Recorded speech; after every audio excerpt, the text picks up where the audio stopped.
Have you ever looked around your surroundings and see a brand new skyscraper? Or a renovated mall? Or just the smartphone in your hand and wondered, how did we get here? What started all these innovation and inventions? Well, I just have the answer for you. Sort of. Hi everyone, my name is Waki and welcome to Pop Talks. Today we're diving into one of the most influential blueprints for development, not just in our country, but in our whole world. This. So I chose that because it's everywhere.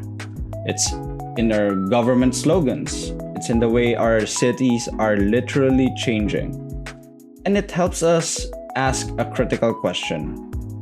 Is this the only path to being developed?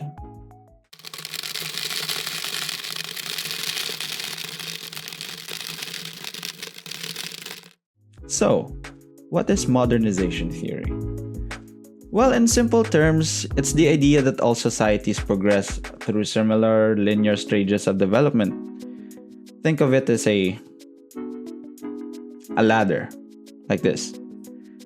It argues that traditional societies, often seen as agricultural, rural, and superstitious, must adopt the economic, political, and social practices of modern Western societies, which are industrialized, urban, secular, and democratic, to achieve prosperity. A key thinker behind this is Walt Whitman Rustow. In his 1960 book, he proposed that countries move through 5 stages of economic growth, from a traditional society all the way to the age of high mass consumption. The crucial takeover stage is the takeoff, of course, where a country industrializes and growth becomes automatic.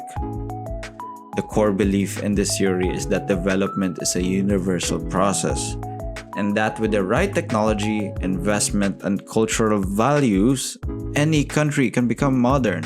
Now, let's apply this to the Philippines, specifically right where I live, here in Negros Occidental.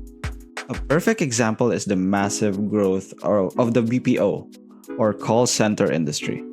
From a modernization perspective, the implementation of the BPO industry is a big win for Bacolod, since it is a form of industrialization.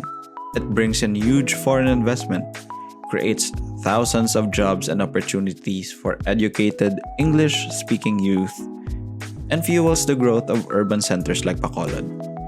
It literally builds skyscrapers here. It moves people from traditional agricultural jobs to modern service sector jobs, increasing incomes and creating a new consumer class. It's a textbook example of a modernizing sector pulling the economy forward. But this theory also helps us see the cost. Modernization theory often ignores local context. The graveyard shift that we all know that aligns with Western time zones disrupts family life and traditional social structures here in Bacolod and in the whole Philippines. It can create a cultural disconnect where Western accents and consumerism are valued over local traditions. The development isn't always even. While Bacolod booms, surrounding agricultural communities might feel left behind in this traditional stage. It shows us that the path to modernity isn't always smooth and can create even bigger sets of problems. So, why are we discussing this? I'll tell you. Modernization theory gives us a powerful lens to see the intentions behind the development projects here. The desire to industrialize, urbanize, and become better. Not just to emulate Western societies and its success. Whether we like it or not, a major part of our recent history is our modernization. You know what I truly believe though? Is that while aiming for progress is good, we must question if it's a one-size-fits-all model. True development shouldn't mean erasing our unique identity. This perspective can guide our future actions by urging us to seek a balanced form of progress, one that adopts useful technology and creates wealth, but also protects our community values, supports a local agriculture, and defines modern on our own terms.